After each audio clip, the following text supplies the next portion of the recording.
Nagsisimula ang pelikula sa France na ipinakilala ang isang lalaking nagngangalang Frank na nagtatrabaho bilang isang quality control inspector para sa matataas na gusali. Sa araw na iyon, si Frank at ang kanyang asawang si Leo ay nasa ospital para sa isang prenatal check-up. Malamang, 8 buwan ng buntis si Leo, ilang araw na lang ang natitira para siya ay manganak. Pag-uwi mula sa ospital, laking gulat nila nang makitang magulo ang kanilang apartment, na para bang hinalugog ito at naghahanap ng kung anong bagay.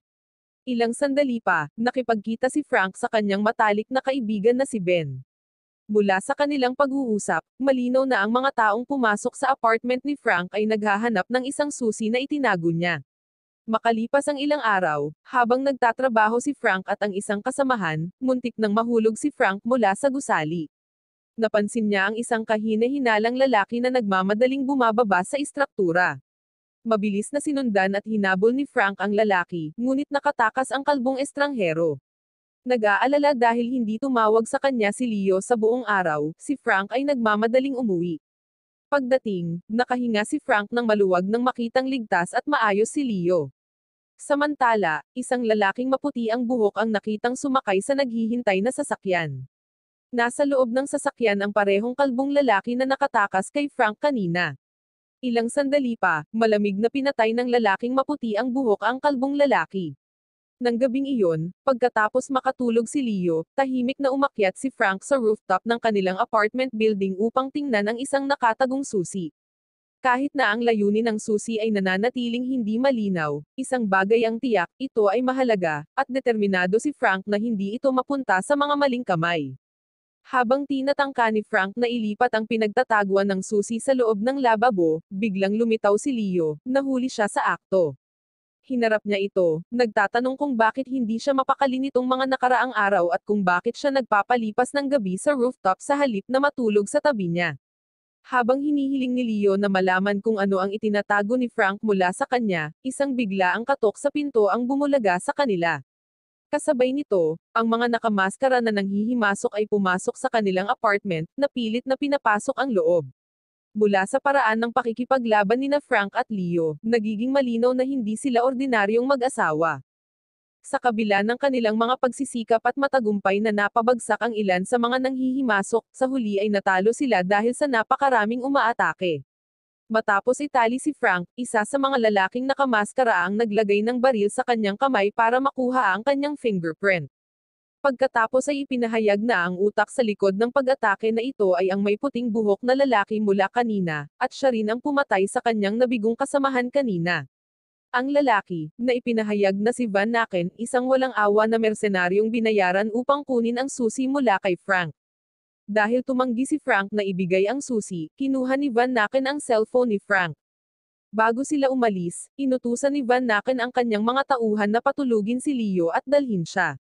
Bumalik ang eksena noong 2014, kung saan ang isang grupo ng mga bagong nagtapos na elite na opisyal ng GIN ay tinatanggap ng kanilang mga pamilya at senior na kasamahan. Kabilang sa mga opisyal na ito ay sina Frank at Leo, na sa panahong iyon ay hindi pa magkarelasyon. Sa sandaling iyon, namumukod tangi si Frank bilang isa sa mga nangungunang nagtapos sa kanyang klase. Matapos ipakilala sa asawa ng isa sa kanyang mga kapwa nagtapos na si Nico, nilapitan si Frank ng kanyang superior na si Astro. Sa sandaling iyon, binigyan ni Astro si Frank ng isang badge na may nakasulat na salitang ad vitam sa likod, isang badge na dating pagmamayari ng ama ni Frank sa kanyang paglilingkod. Pagkalipas ng 2 taon, sa panahon ng recruitment ng mga bagong elite na puwersa ng GIN, nakita si Ben na sumasailalim sa isang serye ng mga pagsubok upang maging isang opisyal tulad ni Frank. Sa huling pagsubok, kinakailangang barilin ni Ben ang isang target na nakalagay sa dibdib ng isang senior officer. Sa kabutihang palad, perpektong natamaan ni Ben ang target, dahilan para makuha niya ang titulo ng pinakamahusay na nagtapos ng mga piling puwersa sa taon na iyon. Sa pagdiriwang ng pagtatapos, si Ben, na hindi gaanong malapit sa kanyang mga kasamahan, ay nakikitang nakikipag-usap kay Leo. Tila, naiintindihan ni Leo na ang katayuan ni Ben bilang isang dayuhan ay maaaring maging mahirap para sa kanya na kumonekta sa iba. Nang makitang nakikihalubilo si Ben sa kanyang mga kasama, sinamantala ni Frank ang pagkakataong lapitan si Leo, nag-aalala na baka magkaroon siya ng damdamin para kay Ben.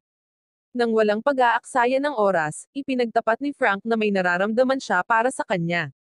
Sa kanyang kagalakan, ipinahayag ni Leo na gusto niya si Frank sa nakalipas na 2 taon, at ang kanilang pag-uusap ay napunta sa comfort room.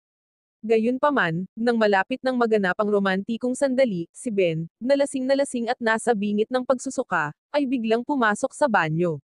Kalaunan ng gabing iyon, habang pauwi si Frank kasama si Nico at ang kanyang asawang si Manen, tinukso ni Nico si Frank, na nagtatanong kung magpapalipas ba sila ng gabi ni Leo. Mula sa araw na iyon, opisyal nang sinimulan nina Frank at Leo ang kanilang relasyon, na malugod na tinanggap nina Ben, Nico, at Manen. Makalipas ang 1 linggo, pagkatapos ng sesyon ng pagsasanay, nakatanggap si Frank ng tawag mula kay Eric, isang room attendant sa Trianon Hotel. Iniulat ni Eric na nakarinig siya ng mga putok ng baril na nagmumula sa isa sa mga silid. Batay sa impormasyong ito, si Frank ay nagmamadaling pumunta sa hotel kasama sina Nico at Ben. Habang nangangalap ng mga detalye mula sa manager ng hotel, bigla silang tinambangan ng 2 sospek na nagawang barilin sina Ben at Nico. Matapos mapasuko ang mga umaatake, agad na inasikaso ni Frank ang malubhang nasugatan na si Nico. Nakalulungkot, si Nico ay sumuko sa kanyang mga pinsala at pumanaw. Kinabukasan, pinagalitan si Frank ng kanyang superior na si Astro dahil sa walang ingat na pagkilos ng hindi naghihintay ng utos na nagresulta sa pagbaril ng 2 opisyal, na ang isa ay kalunos-lunos na namatay. Dahil sa kanyang mga aksyon, napilitan si Astro na hilingin kay Frank na magbitiw sa kanilang unit. Matapos tingnan ang larawan ng kanyang ama sa punong tanggapan, pumunta si Frank sa locker room para ayusin ang kanyang mga gamit. Kinabukasan, pagkatapos ng libing ni Nico, napansin ni Frank si Leo na may seryosong pakikipag-usap kay Astro, ang kanilang superior. Balak din pala ni Leo na umalis sa puwersa ng GIN matapos masaksihan ang trahedya na sinapit ni Nico. Makalipas ang ilang sandali, binisita ni Frank si Ben, na nagpapagaling pa rin mula sa kanyang mga pinsala. Habang naroon, nakatagpo sila ng post sa social media na nagmumungkahi na ang mga bumaril sa Trianon Hotel ay mga pulis. Gayunpaman, ang investigasyon ay mabilis na na-dismiss dahil sa kakulangan ng ebidensya. Nang marinig ito, pinayuhan ni Ben si Frank na umiwas sa bagay na iyon. Ibinunyag din na ang mga pinsala ni Ben ay sapat na malubha upang pigilan siya sa pagsasagawa ng mga gawaing pisikal. Siya ay muling itinalaga sa isang administratibong tungkulin ngunit sa huli ay nagpa siya na magbitiw. Ang sitwasyong ito ay nagpapalalim lamang sa pagkakasala ni Frank. Isang gabi, habang naghahaponan sa isang restaurant, ipinahayag ni Leo kay Frank na buntis siya. Upang mapaghandaan ang pagdating ng sanggol, nagpa siya sina Leo at Frank na lumipat sa isang mas malaking apartment. Habang nag-iimpake ng kanilang mga gamit, aksidenteng nadiskubre ni Frank ang kanyang badge na nabahira ng dugo ng isa sa mga bumaril mula sa insidente sa Trianon Hotel. Nagtataka tungkol sa pagkakakilanlan ng bumaril, pumunta si Frank sa isang kaibigan, isang forensic na doktor sa pulisya, para suriin ang DNA. Nang maglaon, nakipagkita si Frank kay Ben at ibinahagi na ang isa sa mga bumaril ay isang dating operatiba ng Special Forces na nagngangalang Salim. Dahil kilala si Salim na nagtatrabaho sa Directorate of Security at nakikipagtulungan sa maraming sangay ng gobyerno, napagtanto ni Frank na ang turistang natagpuang patay sa hotel ay hindi ordinaryong bisita. Muli, pinayuhan ni Ben si Frank na lumayo sa bagay na iyon. Sa pamamagitan ng payo ni Ben, iniimbak ni Frank ang impormasyon tungkol kay Salim sa isang locker at itinago ang susi ng locker sa rooftop ng kanyang apartment. Sa wakas ay natuklasan ng paghahayag na ito ang katotohanan, ang susi na itinatago ni Frank sa lahat ng panahon ay ang susi sa locker na iyon. Maya-maya, hindi napigilan ang kanyang pangangailangan na tanggalan ng cover ang posibleng pagsasabuatan sa likod ng kaso ng Trianon Hotel, nakipagpulong si Frank sa isang mamamahayag upang talakayin ang bagay na ito. Pinipilit niyang panatilihing kumpidensyal ang kanyang pagkakakilanlan. Matapos maabot ang isang kasunduan, ipinangako ni Frank na ibibigay ang ebidensya na kanyang nakalap. Makalipas ang ilang sandali, sa opisina ng ministro, ang pinuno ng Directorate of Security ay nakikipagpulong sa ministro. Sa kanilang pag-uusap, ipinaliwanag nila na 7 buwan na ang nakalipas, si Colonel John Brennan, isang dating opisyal ng Amerika na ngayon ay nagtatrabaho sa CIA, ay dumating sa France kasama ang kanyang detalye sa seguridad. Gusto pala niyang ayusin ang isang kasunduan sa nagbebenta ng mga armas sa Australia sa araw na iyon, dalawang miyembro ng kawani mula sa Directorate of Security. Isa sa kanila ay si Salim, ang inatasan na pumasok sa silid ng hotel ni John upang kunin ang ilang mahahalagang dokumento. Gayunpaman, ang mga bagay ay hindi natuloy ayon sa plano ng si John at ang kanyang gwardya ay hindi inaasahang bumalik sa silid na napilitan si Salim at ang kanyang kasabwat na barilin sila. Hindi lang iyon, ibinunyag din nila na ang isang dating operatiba ng GIN na nagngangalang Frank, ay nagtataglay ng ebidensya na nagsasangkot sa direktor ng seguridad matapos pag-aralan ang mantsa ng dugo na iniwan ni Salim sa badge ni Frank. Ang impormasyong ito ay nakuha mula sa isang impormante na nagtatrabaho bilang isang mamamahayag sa parehong media outlet kung saan ang reporter ay nakipag-ugnayan kay Frank. Napagtanto ng ministro na kung ang impormasyong ito ay umabot sa CIA, ito ay maaaring malubhang makapinsala sa diplomatikong relasyon sa pagitan ng France at ng Estados Unidos. Bilang resulta, inutusan niya ang dalawang lalaking nasa harap niya na kunin ang ebidensya na mayroon si Frank at pagkatapos ay alisin siya upang patahimikin ang sinumang saksi. Sa kasalukuyan, matapos matagumpay na makidnap ni Van Naken si Leo, si Frank, nakakagising lang, ay nakatanggap ng tawag mula kay Van Naken na ipinakita sa kanya ang kalagayan ng kanyang asawa. Sa panahon ng tawag, pinagbantaan ni Van Naken si Frank na hinihiling na ibigay niya ang nakatagong ebidensya sa loob ng 4 na oras o papatayin niya si Leo. Bago tapusin ang tawag, binalaan ni Van Naken si Frank na huwag makipag-ugnayan sa mga pulis. Lumalabas na si Frank ay na-frame up bilang isang takas matapos gamitin ni Van Naken ang kanyang fingerprint na nakuha mula sa isang armas upang siya ang pagbintangan na siya ang pumatay sa kalbong lalaki kanina. Hindi gustong mag-aksaya ng oras, nilinis ni Frank ang kanyang sarili at dumiretso sa kanyang apartment para kunin ang susi na itinago niya sa lababo ng banyo.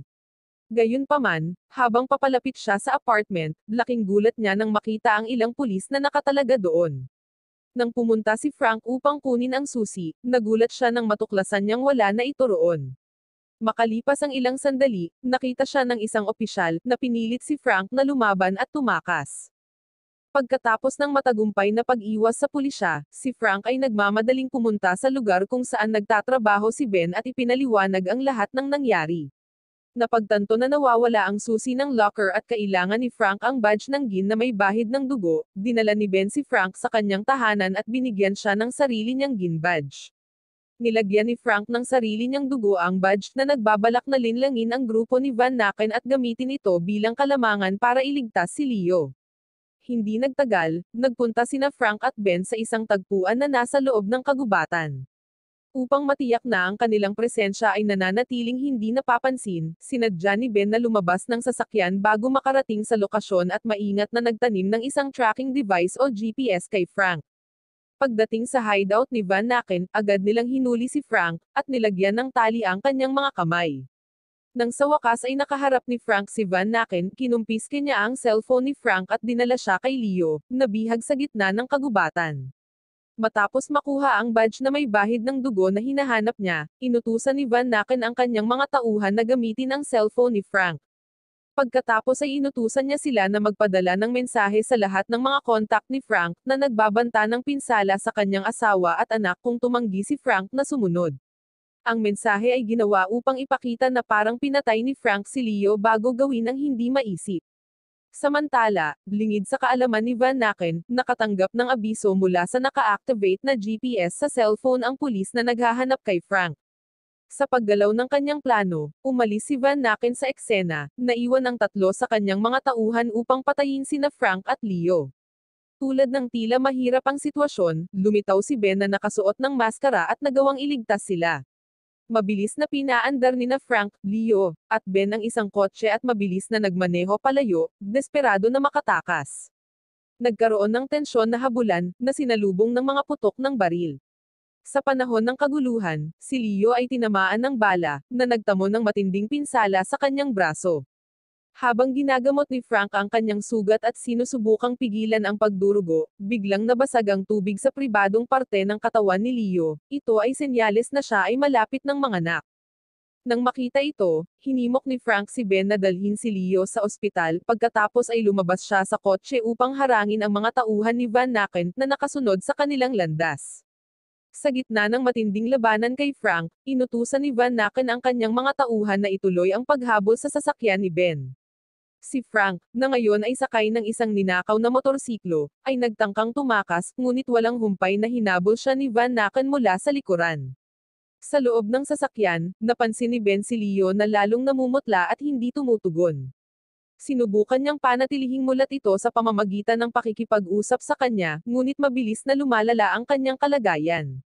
Samantala, hinahabol pa rin sila ng mga tauhan ni Van Naken na papalapit sa kanila. Ang masama pa nito, si Frank ay hindi lamang hinabol ni Van Naken kundi pati na rin ng mga pulis. Sa isang mapangahas na hakbang, ninakaw ni Frank ang isang paramotor mula sa isang magsasaka at muling nakatakas, sa pagkakataong ito ay lumilipad na siya sa kalangitan. Habang nasa himpapawid, nakipag-ugnayan si Frank kay Ben upang tingnan ang kalagayan ni Leo. Malinaw na mabilis na nanghihina si Leo, at nawala ng malay. Matapos tapusin ang tawag, naging maliwanag na si Ben mismo ay malubhang nasugatan, ang kanyang katawan ay natamaan ng bala at duguan.